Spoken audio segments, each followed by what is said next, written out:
Alhamdulillah, semoga di pagi yang cerah ini Allah Subhanahu wa taala berikan kepada kita keberkahan. Bapak Ibu ingkang kawula mulyakaken, tidak lupa salawat dan salam semoga tercurahkan kepada teladan kita, panutan kita, uswah hasanah kita, Habibuna Mustafa Muhammad sallallahu alaihi wasallam. Alhamdulillah, pada bulan Dzulhijjah ini kajian kita judulnya adalah pertolongan Allah di penghujung harapan. Kenapa materi ini judulnya pertolongan Allah di hujung pengharapan? Karena yang namanya kehidupan itu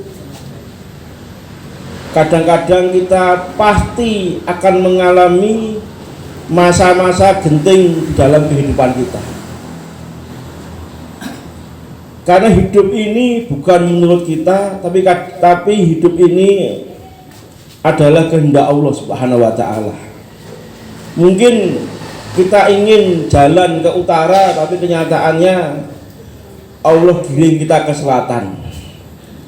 Kita ingin naik kapal menuju mungkin ke utara, ternyata angin itu bertiup ke selatan. Inilah kehidupan yang tidak semua keinginan kita itu dikabulkan oleh Allah Subhanahu wa taala. Kalau jenengan pengin semua keinginan itu dikabulkan oleh Allah, bukan di sini, tapi di surga Allah Subhanahu wa taala, pasti semua permintaan Allah kabulkan. Bapak Ibu yang dirahmati oleh Allah Subhanahu wa taala, maka kiat kita mendapatkan pertolongan Allah di masa-masa genting. Harapan yang hari ini kita inginkan yang pertama adalah bersabar. Pertolongan Allah itu datang bersama kesabaran. Pertolongan Allah itu datang bersama kesabaran. Wa'lam anna nasra ma'as-sabr. Dalam hadis yang panjang ketika Nabi menasihati sepupunya Abdullah bin Abbas, hadis dimulai dari ifadillah yatfatka, jagalah Allah, Allah akan menjagamu. Di akhir hadis itu Nabi mengatakan wa'lam anna nasra ma'as-sabr. Ketahuilah bahwa kemenangan ini bersama kesabaran. Dan Allah Subhanahu wa taala sendiri yang mengatakan innallaha ma'as-sabirin. Sesungguhnya Allah itu bersama orang-orang yang sabar. Innallaha yuhibbus sabirin. Allah mencintai orang-orang yang sabar. Bapak Ibu yang dirahmati oleh Allah Subhanahu wa taala, di dalam akidah kita mengenal yang namanya ma'iyah. Apa ya? Ada yang tahu tentang ma'iyah? Sampai Cak Nun buat grup tentang ma'iyatullah ya. Ma'iyah. Ma'iyah itu artinya Allah bersama kita. Ma'iyah Allah kepada hambanya itu ada dua. Yang pertama ma'iyah al-amah, ma'iyah cara umum, dan al-ma'iyah al-khasah, ma'iyah cara khusus. Apa itu ma'iyah cara umum? Ma'iyah cara umum itu adalah kebersamaan Allah bersama seluruh makhluknya, yaitu Allah Subhanahu wa taala mengetahui semua makhluknya. Dalilnya apa? Allah Subhanahu wa taala berfirman, "Wa huwa ma'akum aina ma kuntum." Allah bersamamu dimanapun kamu berada. Maksudnya apa? Allah mengetahui semua makhluknya. Tapi ada ma'iyah yang secara khasah atau secara umum, yaitu Allah hanya bersama orang-orang yang beriman dengan pertolongannya dan penguatannya. Dalilnya apa? La tahzan innallaha ma'ana. Jangan bersedih, Allah bersama kita. Bersama kita ini maksudnya Allah bersama dengan pertolongannya, bersama dengan perlindungannya, bersama dengan penguatannya terhadap orang beriman. Maka mari kita selalu merasa bahwa Allah itu bersama kita. Ketika Allah Subhanahu wa taala tidak ada dalam diri kita, Anda melupakan Allah Subhanahu wa taala, merasa semua kehidupan jenengan tidak ada campur tangannya Allah, maka di saat itulah masa-masa kritis dalam kehidupan kita. Banyak orang yang jatuh di puncak kejayaannya karena dia ujub merasa bahwa apa yang selama ini dia dapatkan adalah hasil kerja kerasnya, hasil kemampuan dirinya, hasil kecerdasannya. Maka kita dapati banyak orang yang jatuh di masa-masa kejayaan. Tapi banyak orang yang bangkit, diberi pertolongan oleh Allah di masa genting di dalam kehidupannya.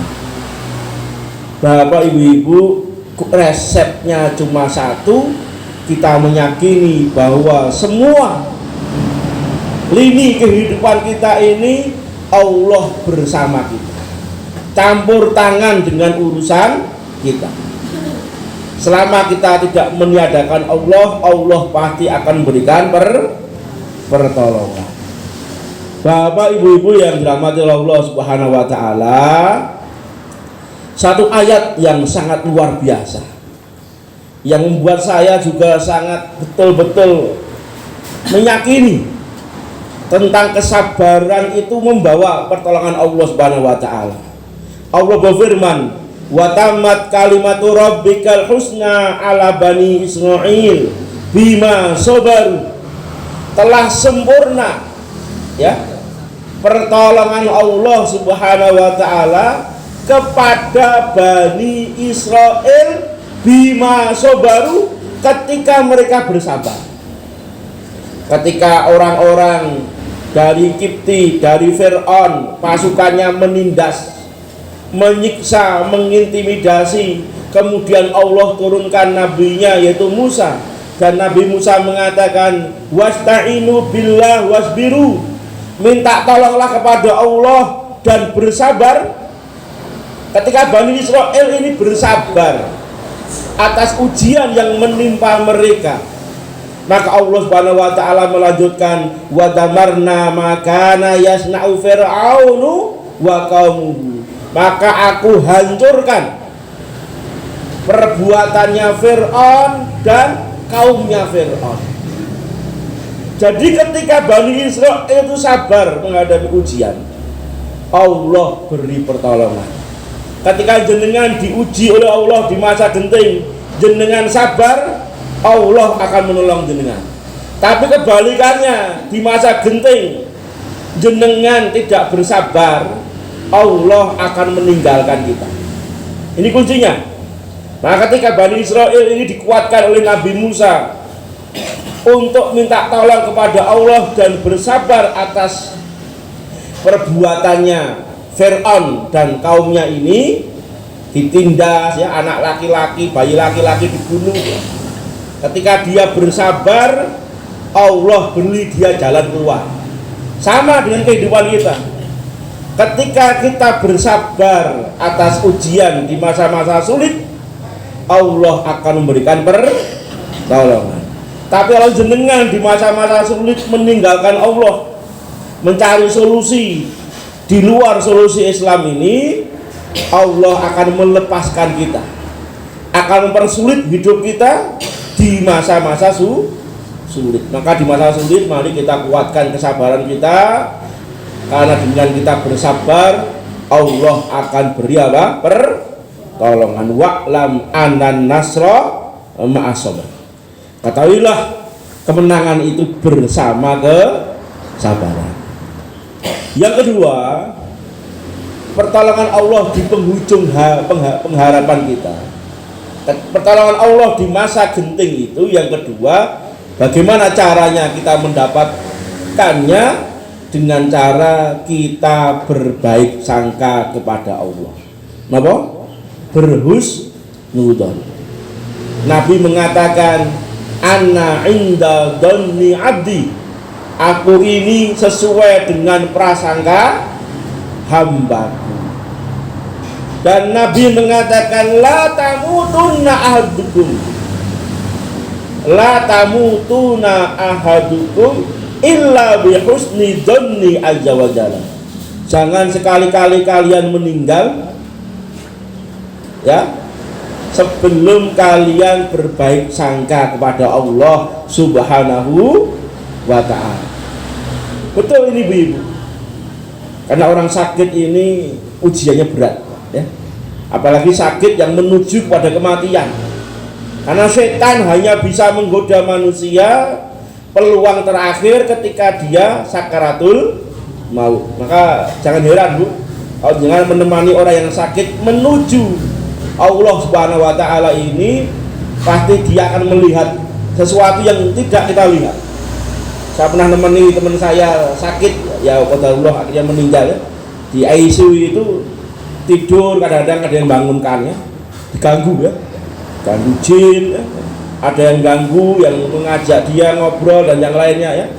Pernah suatu ketika Imam Ahmad bin Hambal ketika sakaratul maut, dia mengatakan pergi, idhab. Ternyata beliau diganggu setan, dan setan itu beliau usir dari dirinya. Maka ketika kita berada di masa genting, hendaknya kita berbaik sangka kepada Allah. Janganlah sekali-kali kita mati kecuali bihusni dhanni azza wa jalla, kecuali kita berbaik sangka kepada Allah Subhanahu wa ta'ala. Innallaha ma'al ladzina taqaw wal ladzina hum muhsinun. Sesungguhnya Allah itu bersama orang yang bertakwa, dan sesungguhnya Allah bersama orang yang berbuat kebaikan. Berbuat kebaikan itu salah satu dari penjelasannya adalah berbaik sangka kepada Allah. Allah bersama orang yang bertakwa dan bersama orang yang berbuat kebaikan. Dan Nabi mengatakan dalam hadisnya sangat jelas sekali, Nabi menjelaskan, innal farja ma'al karbi. Sesungguhnya jalan kesulitan ya. Sesungguhnya apa namanya? Jalan keluar itu bersama kesulitan. Innal farja ma'al karbi. Sesungguhnya jalan keluar itu bersama kesulitan. Inna ma'al usri yusra. Sesungguhnya setelah kesulitan itu kemudahan. Kenapa kata al-usri itu pakai alif lam, yaitu ma'rifah, sedangkan kata yusra yaitu kemudahan itu memakai kata nakirah? Ini menunjukkan apa? Kesulitan itu cuma satu, itu saja dalam kehidupan kita, pakainya alif lam. Berarti kesulitan itu cuma itu.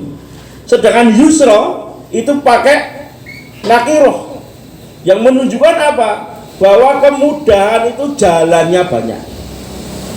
Kesulitan cuma satu, tidak akan mungkin bisa mengalahkan dua kemudahan.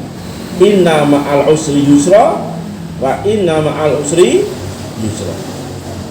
Bapak ibu-ibu yang dirahmati oleh Allah Subhanahu wa ta'ala, yang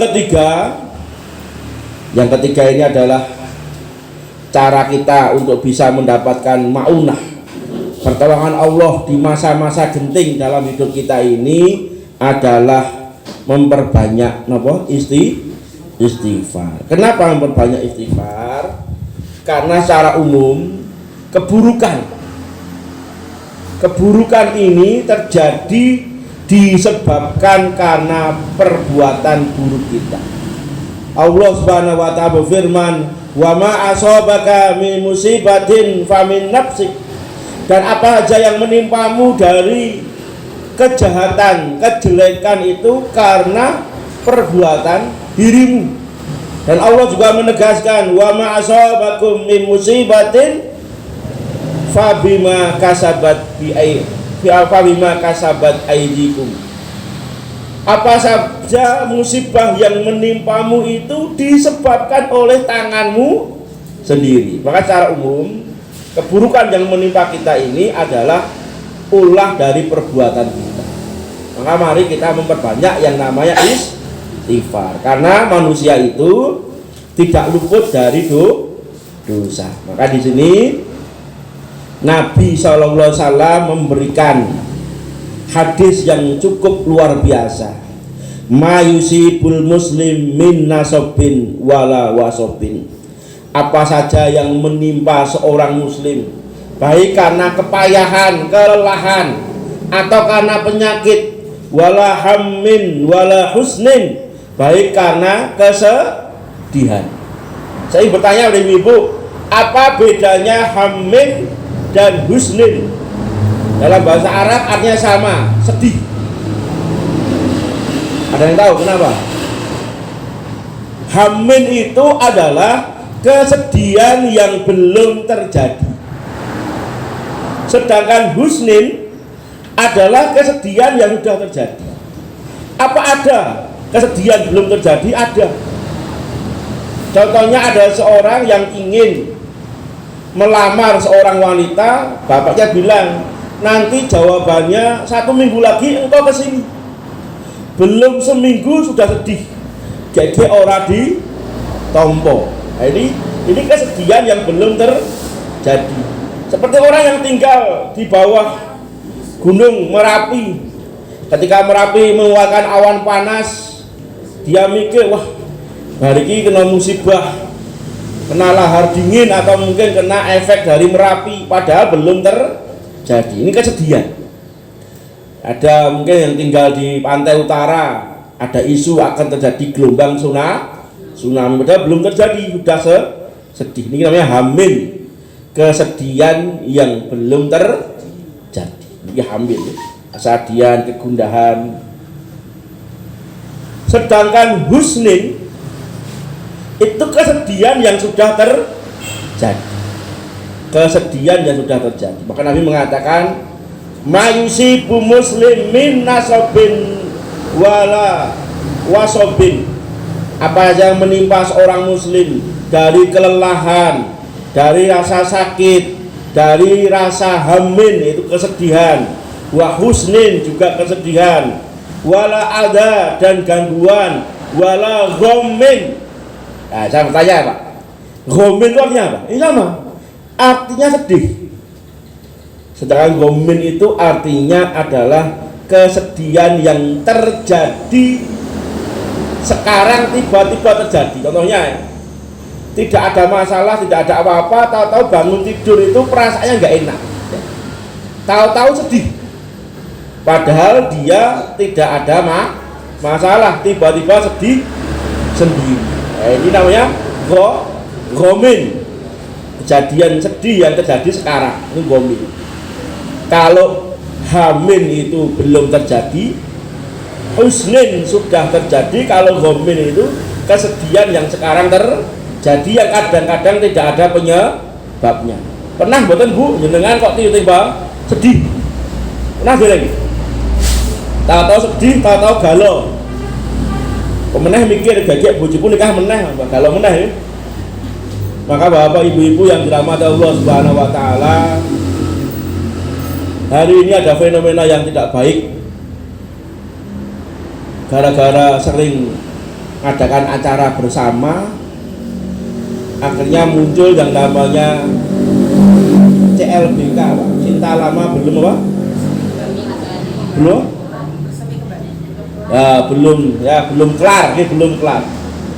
Ini membuat saya juga repot karena saya ditelepon gara-gara sering beraktivitas acara, mungkin dulu sama-sama waktu 01 sering rapat-rapat, akhirnya kecantol.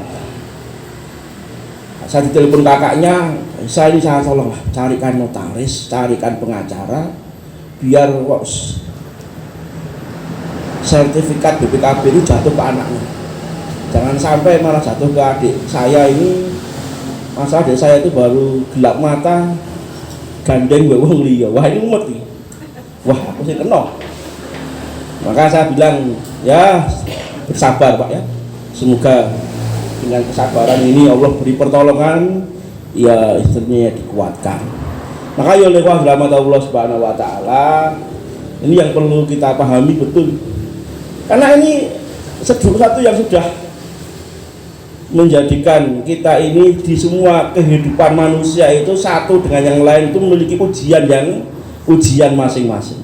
Ujiannya berbeda-beda. Maka ketika di masa getir, masa genting dalam hidup kita ini, mari kita satu kuatkan kesabaran sehingga Allah akan menolong kita. Mari kita selalu berhusnudzon kepada Allah. Yang kedua, memperbanyak istighfar kepada Allah Subhanahu wa ta'ala. Semoga dengan ujian yang menimpa kita ini akan menghapus dosa-dosa kita. Tadi malam saya ke Jogja dengan teman itu begitu. Saat aku baru diamuk istri, katanya kok istri marah kenapa? Gara-gara istri saya itu tadi malam mimpi bahwa saya nikah lagi. Sing mimpi dia kok saya marah dengan saya. Padahal yang mimpi istrinya. Bangun-bangun ngamuk ya, bangun. Ini baru mimpi. Ini dunia maya nih, bukan dunia nyata. Nah, kita lanjutkan. Wa ma asoba ya, ma yusibul muslim min nasabin wala wasabin wala hammin wala husnin wala ada wala ghammin hatta saqatu saqiha illa kafarallah min khatayahu. Insyaallah. Setiap ujian yang menimpa seorang muslim, baik karena kelelahan jenengan kerja cari ilmu, mungkin rasa sakit yang hari ini jenengan dapati, mungkin kegundahan, kesedihan yang terjadi maupun yang belum terjadi maupun yang sekarang terjadi, atau gangguan dari orang lain yang mengganggu hidup jenengan, atau duri yang menusuk kaki jenengan sehingga jenengan sakit. Semua itu akan menghapus kesalahan kita. Ikhwatal iman wa ikhwatal Islam yang semoga dirahmati Allah, maka dengan kita memperbanyak istighfar. Surat Nuh ayat yang 15, ketika kaum Nabi Nuh ini dalam kondisi paceklik tidak turun hujan, maka Nabi Nuh mengatakan faqul tustighfara rabbakum fa innahu kana ghafara. Wahai kaumku, minta ampun kepada Allah karena Allah itu Maha Pengampun. Yursilis sama alaikum midarara. Kalau engkau minta ampun, Allah akan kirim hujan dari langit. Wa yumdidhum ya. Allah akan menambah anak-anak ya, harta wa yud'ab bi amwalin wa baninin wa yursilis alaikum minas sama'i ma'an faqul ghafara rabbakum fa innahu kana ghafara yursilis sama alaikum midarara wa yumdidkum bi amwali wal banina wa ja'alakum jannati wa ja'alnakum nahara. Dan Allah Subhanahu wa taala akan mengirim dari langit yaitu hujan yang deras. Yang kedua, Allah akan memperbanyak hartamu, memperbanyak anakmu. Allah akan menjadikan kebun-kebun yang lebat, sungai-sungai yang mengalir. Ini adalah manfaat dari istighfar. Ketika kita beristighfar kepada Allah Subhanahu wa taala, Allah beri makhroja, Allah beri jalan keluar yang tidak disangka-sangka. Maka Nabi Nuh memberikan nasihat pada kaumnya, kalau jenengan diuji oleh Allah dengan paceklik, banyak beristighfar. Insya Allah Allah akan turunkan hujan. Dan Allah akan memperbanyak anakmu, memperbanyak hartamu, memperbanyak anak-anakmu. Bapak ibu-ibu yang dirahmati Allah Subhanahu wa taala, yang nomor 4, beribadah di saat lapang. Beribadah di saat lapang. Kita disuruh Allah Subhanahu wa taala beribadah di saat lapang pasti Allah akan mengingat kita di saat kita mendapatkan kesempitan, ya. Beribadah kepada Allah di saat lapang, pasti Allah akan berikan kepada kita pertolongannya ketika kita mengalami masa-masa sulit dalam hidup kita. Maka Nabi mengatakan dalam hadis yang panjang itu, ta'araf ilallah fi raha yu'rifuka fi siddah. Ingatlah Allah dalam kondisi sulit, dalam kondisi lapang, ya, dalam kondisi lapang.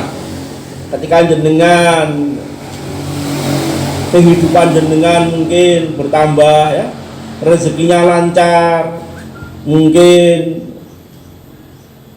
maka mari kita perbanyak ibadah di masa apa? Lapang, apalagi masa sulit. Karena Allah akan mengingat kita, akan memberikan pertolongan pada kita ketika kita menghadapi kesulitan di dalam hidup kita. Saya tanya ibu-ibu, jenengan tahu Nabi Yunus? Tahu ya? Nabi Yunus. Nabi Yunus itu Allah marah pada Nabi Yunus karena Nabi Yunus ini tidak sabar ketika berdakwah, lari dari medan apa? Dakwah ini udah gampil ya. Kalau pernah ngalami, kalau berdakwah ke daerah Flores, daerah Manggarai, sudah sampai Pulau NTB di Bima, ya, tanggalnya Pak Hambali itu saya sudah ke Bima, ketemu dengan penanggung jawabnya, mau dikirim ke Flores, ke Labuan Bajo, ke daerah kecamatan Komodo. Masya Allah, Labuan Bajo ini tempatnya indah, ya. Saya naik kapal dari Pelabuhan Sape Bima sampai Labuan Bajo, diberi satu orang guide. Saya tanya kepada penanggung jawabnya orang Bima itu, jenengan udah pernah ke Flores? Belum pernah.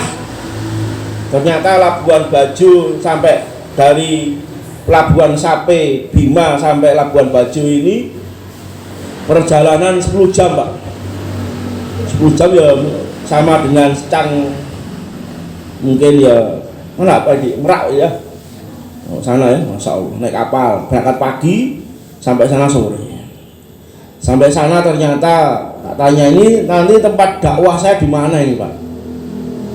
Belum ada, Pak Ustadz. Yang penting Pak Ustadz kuat jalan, kita nyari kampung.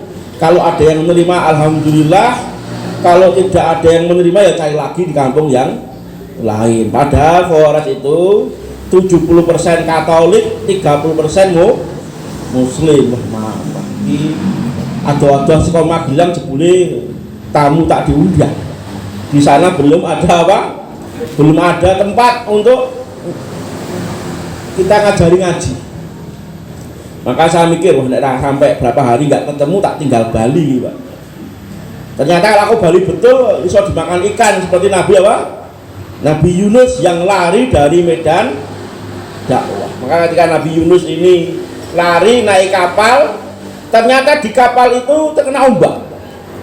Orang-orang yang di kapal itu melemparkan barang-barang ke laut supaya kapal itu nggak kena ombak karena mungkin keberatan muatan. Ternyata masih sama, masih oleng kapal itu. Berarti harus ada yang dilempar ke laut. Maka mereka membuat undian. Ini nggak ada undian, Pak Fajar, dopresnya. Dibuat undian, ya, dikocok, yang keluar namanya dilempar. Nah, saat ini yang keluar namanya angsal dopres, ya. Akhirnya nama itu keluar Yunus. Mereka nggak tegel, Yunus orang soleh, mereka tahu itu orang soleh. Akhirnya nama Yunus itu dimasukkan lagi, dikocok lagi, dikeluarkan lagi, ternyata namanya Yunus bin Matta, ya. Keluar Yunus, diambil lagi, dimasukkan lagi. Yang ketiga tetap keluar Nabi Yunus. Maka Yunus mengatakan berarti saya harus terjun ke laut. Nah, ketika Yunus terjun ke laut, Allah abadikan di dalam surat As-Saffat ayat 142 sampai 144. Fataqamuhul hud wa huwa mulim. Ikan hud itu, ikan paus itu menelan Yunus. Yunus adalah orang yang tercela. Walaula annahu kana minal musabbihin lalabisa fi batni ila yaumi yub'atsun. laula annau kana minal musabbihin. Kalau seandainya Yunus itu bukan orang yang selalu bertasbih mengingat Allah, pasti Yunus akan tinggal di perut ikan itu sampai hari kebangkitan. Bayang Bu, ya. Kalau seandainya Yunus bukan orang yang selalu bertasbih kepada Allah. Allah mengatakan falaula annau kana minal musabbihin. Ini menunjukkan apa? Bahwa Yunus itu ketika di masa-masa Allah beri kemudahan, masa longgar, masa senang, dia selalu ingat pada Allah. Susah ya bertasbih, senang juga bertasbih. Maka Yunus itu berada di dalam gelapnya perut ikan. Ini menunjukkan pentingnya ketika jenengan selalu ingat pada Allah di masa-masa sehat, di masa-masa produktif, di masa-masa senang, Allah akan menolong kita ketika kita menghadapi kesulitan. Allah tidak jadi hukum Yunus tinggal dalam perut ikan sampai nanti hari kiamat. Ternyata Yunus tinggal di perut ikan itu cuma 3 hari ya. Cuma 3 hari. Karena beliau ini orang yang selalu ingat kepada Allah Subhanahu wa ta'ala. Maka mari kita pelajari kisah-kisah tentang orang-orang yang mendapatkan pertolongan Allah di masa-masa sulit. Yang pertama Nabi Yakub. Nabi apa? Yakub. Nabi Yakub ini masya Allah, fafadat ainahu minal husni fahuwa qadim. Tiba-tiba matanya memutih. Yang hitam itu nggak ada Pak, buta ya. Matanya memutih. Bahwa fafadat ainahu minal husni fahuwa qadim. Kenapa matanya Nabi Yakub itu warnanya putih? Karena beliau bersedih dan beliau menahan marah. Maka kalau dengan sedih jangan lama-lama gitu. Sedih itu makin penyakit. Dan menahan emosi itu jangan bertahun-tahun. Itu juga malah penyakit. Berapa banyak orang yang sehat gara-gara mikirnya berat ya. Sedihnya lama berkepanjangan akhirnya mempengaruhi kesehatannya. Nabi Yakub sehat, tapi gara-gara bahwa fawadat ainahu minal husni, fawadat ainahu, fawadat ainahu, tiba-tiba memutih. Warna apa? Warna matanya. Yang hitam nggak ada ya. Buta beliau. Karena buta beliau itu karena kesedihan ya. Karena yang kedua menahan marah. Sedihnya apa? Karena kehilangan anak. Saya tanya, Nabi Yakub itu kehilangan anak berapa Bu? Berapa? Yang bisa jawab gopres nih Pak. Berapa kehilangan anaknya? Satu salah. Ya. Malah 10 nih. Ini dopresnya Pak. Ini dopresnya. Nabi Yakub kehilangan berapa anaknya ibu-ibu? 2, yang 2. 11. Nah, ini benar yang betul. Bahwa ya, beliau itu matanya memutih, buta. Fafadat ainahu minal husni, karena sedih. Sedihnya apa? Kehilangan anak. Satu anak yang paling dia cintai, itu Nabi Yusuf. Satu Yusuf. Yang kedua kehilangan Benyamin ya, karena dituduh apa? Mencuri. Yang ketiga kehilangan anak yang paling sulung, yang paling besar, yang mengatakan saya tidak akan pulang ke Palestina sampai 2 orang saudaraku itu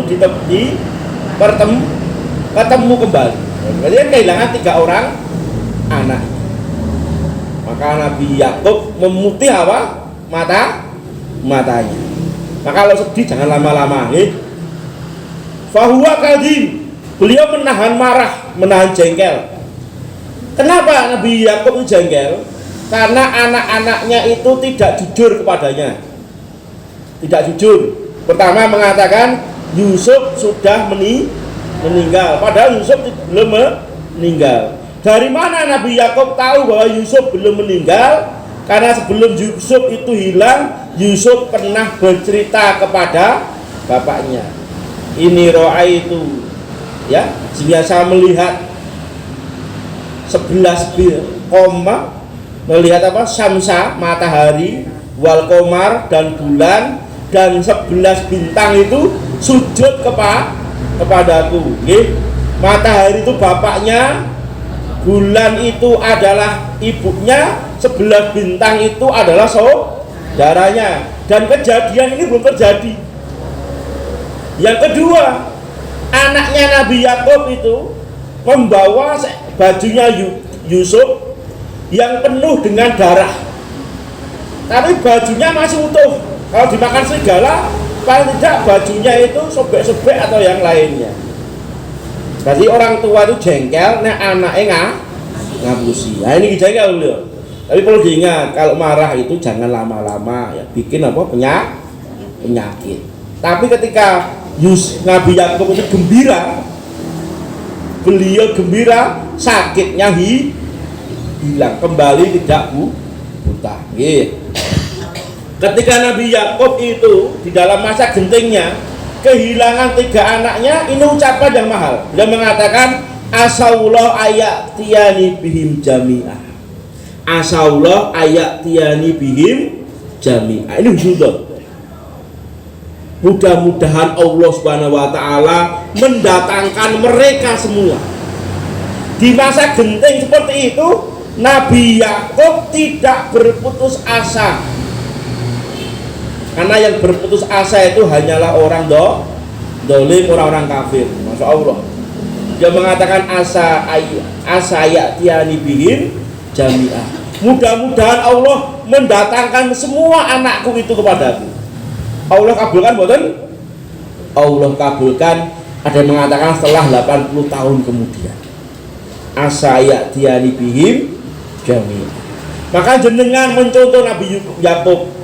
Di masa genting dalam hidup Anda tetap optimis, tetap yakin bahwa Allah akan berikan pertolongan, walaupun orang lain mengatakan sudah tidak ada lagi solusi, sudah tidak ada lagi jalan keluar. Itu kan kata manusia, tapi bukan kehendak, beda dengan kehendak Allah Subhanahu wa taala. Asa ayatiyani bihim jami'ah. Ini yang pertama. Yang kedua yang kita contoh adalah kisah Nabi Muhammad SAW ketika mengalami masa genting. Saya bertanya, Pak, ini selesai jam berapa nih? Jam berapa, Pak Fajar? Pak? Jam berapa sekarang? Oh, 10 menit lagi. Iya. Nabi itu pernah jadi DPO, daftar pencari orang, dikejar oleh orang Quraisy itu, kepalanya dihargai 100 ekor unta. Maka Nabi mencari strategi bagaimana bisa lolos dari kota Mekah. Maka beliau hijrah. Hijrahnya beliau ini, seharusnya kota Madinah itu utara Mekah, beliau jalan kaki 6 kilo, Pak, ke selatan. Sampai di mana? Di Gua Sur. Apa? Gua Sur. Ini operasinya nih. Siapa yang menemani Nabi di Gua Sur? Tunggu jalan. Abu Bakar. Maria dia. Abu Bakar. Di Gua Sur. Abu Bakar menemani, dan Abu Bakar memerintahkan Amir bin Fuhairah untuk mengembalakan kambing di sekitar Gua Sur, untuk menghapus jejak, ya, jejaknya orang-orang, jejaknya kaki Abu Bakar dan Nabi. Dan Abu Bakar memerintahkan anaknya Abdurrahman bin Abu Bakar untuk mencari info di kota Mekah, menjadi intel di sana, ya. Dan dia perintahkan anaknya yang lain, siapa? Anak Abu Bakar yang perempuan yang membawakan makanan oleh Nabi ketika di Gua Sur. Ini dia di Sudan. Yang ada mudiri, kan? Panitiane. Namanya siapa, Ibu? Asma siapa? Ya, ini ya. Nanti 31, nggih. 31. 31, nggih. Dopresnya 31. Ketika semua strategi Nabi itu berjalan dengan baik untuk mengelabui orang-orang Quraisy, ternyata walaupun strategi Nabi sudah sebaik itu, ternyata orang Quraisy mampu mendeteksi bahwa Nabi berada di Gua Sur. Dari mana orang Quraisy tahu? Ternyata orang Quraisy itu mengupah seorang kasifah, seorang kiyafah. Kiyafah itu adalah ahli meneliti jejak kaki. Ternyata jejak kaki yang sudah dihapus dengan kambing yang banyak itu, pengembala kambing itu, ternyata masih bisa dibangkitkan. Hari ini kan adanya jejak digital ya. Ternyata pasukannya orang Quraisy sudah berada di mulut gua. Sampai-sampai Abu Bakar mengatakan kalau seandainya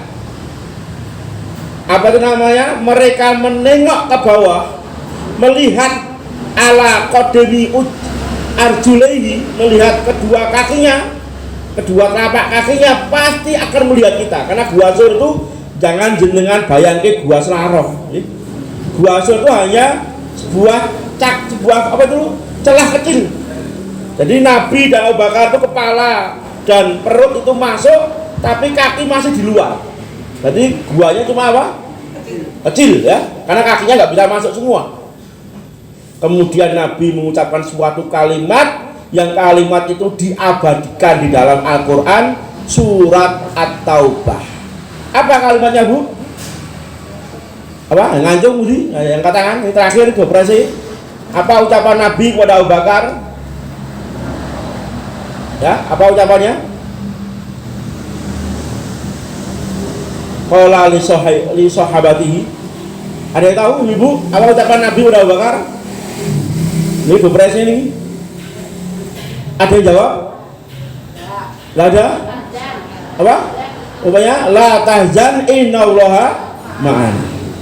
Jangan bersedih, sesungguhnya Allah bersama kita. Ketika semua ikhtiar usaha sudah kita jalankan, kok ternyata gagal, kita serahkan pada Allah Subhanahu wa taala. Ternyata orang-orang Quraisy tidak menengok kepalanya ke bawah. Mereka mengatakan Muhammad mungkin tenggelam ke bumi atau naik ke atas langit. Karena mereka yakin tinggal inilah jejak terakhirnya. Tapi karena semua ini karena pertolongan Allah. Maka perlu diingat kalau ada ibu-ibu yang baru hijrah, baru semangat ngaji, tolong ditemani. Karena Nabi aja hijrah ditemani Abu Bakar untuk dikuatkan. Dan ucapkanlah kepada orang yang hijrah itu, seharusnya orang hijrah itu menulis dalam hatinya, dalam dadanya itu kalimat la tahzan innallaha ma'ana. Jangan bersedih, sesungguhnya Allah bersama kita. Bapak ibu-ibu yang dirahmati Allah Subhanahu wa taala,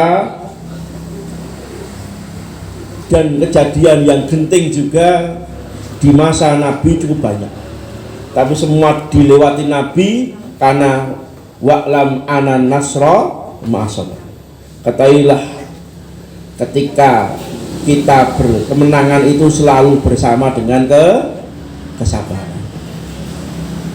Monggo, ada tanyakan? Karena mungkin waktu sudah habis. Kami buka pertanyaan kalau ada. Kalau nggak ada, saya bertanya satu karena ini ada satu dopres yang belum tersampaikan. Monggo di luar materi yang sal. Nggih. Nggih.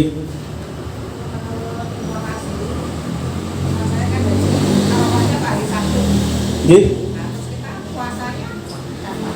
Nggih. Nggih. Nggih. Jadi ini wukufnya kalau di Arafah ya hari Sabtu, betul, wukufnya hari Sabtu. Tapi kita melihat konteks hadisnya, Nabi mengatakan saumi yaumu Arafah. Ya. Puasa hari Arafah.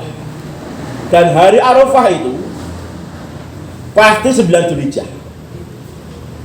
Berarti tidak berkaitan dengan tempat. Berarti kalau tanggal 9 Dzulhijjah berarti puasanya puasa Arafah. Maka bagi yang ruqyahnya tanggal atau mungkin hisabnya tanggal 9, berarti puasanya adalah hari Ahad. Karena Idul Adhanya hari Senin. Tapi bagi Saudi yang dia melaksanakan ru'yahnya atau hitungan mereka wukufnya hari Sabtu, ya, maka puasanya hari Sabtu. Idul Adhanya hari Minggu. Ahad itu memakai namanya. Kalau yang di Indonesia akhirnya ada seperti Dewan Dakwah, mungkin saya lihat Muruki Pondok Iskarimah melaksanakan sholat Id hari Ahad, itu karena mereka memakai metode yang namanya Wihdatul Matlaq. Jadi satu negara, apalagi Saudi, sudah memutuskan tanggal 9-nya adalah hari Sabtu, berarti Idul Adhanya hari Ahad. Tapi kita yang ada di Indonesia ini kebanyakan pakai yang Ihtilaful Matlaq, yaitu hisabnya hisab lokal, ruqyahnya juga ruqyah setempat. Maka tahun ini antara NU dan Muhammadiyah sama, ya, karena hasil ruqyah dan hisabnya sama. Itu gini.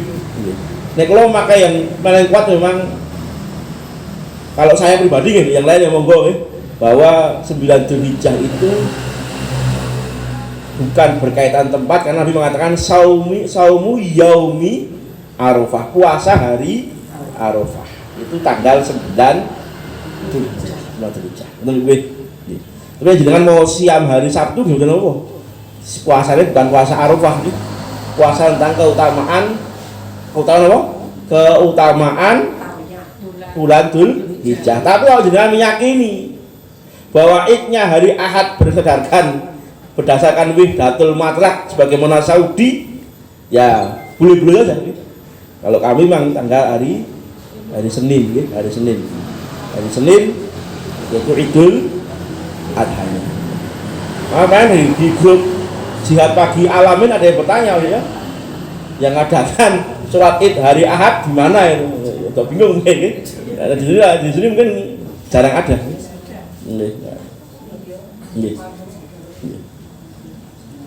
Maka puasa itu bagi yang tidak wukuf. Yang wukuf itu makruh untuk berpuasa. Kenapa makruh? Karena wukuf di Arafah itu tempat dan waktunya mustajab. Takutnya ketika dia puasa, dia membuat dia lemah, sehingga seharusnya ibadah yang paling afdal ketika berada di Arafah, yaitu wukuf di Arafah ini adalah berdoa karena tempat yang mustajab, atau berzikir dan yang lainnya. Karena dia puasa malah ngantuk, padahal kalau titip donga malah lali. Ya, maka yang haji, ya kalau kuat itu apa-apa, tidak kuat ya jangan puasa ketika wukuf di Arafah. Maka yang di luar Arafah ya hendaknya melaksanakan puasa. Pahalanya apa? Ada yang tahu ibu-ibu? Ini Pak dopresnya ini. Pahala puasa Arafah apa ini? Gimana Bu? Jangan Bu. Ye, 2 tahun ya. Saumu yaumul Arafah yukafiru sanata madiyah wal mustaqbal. Puasa 1 hari di hari Arafah menghapus dosa tahun yang lalu dan tahun yang akan datang. Jadi kepresnya udah habis gitu. Monggo, ada tanyakan? Oh, nggak usah. Ganti apa nih? Oh, ye. Ada tanyakan ibu-ibu? Ye.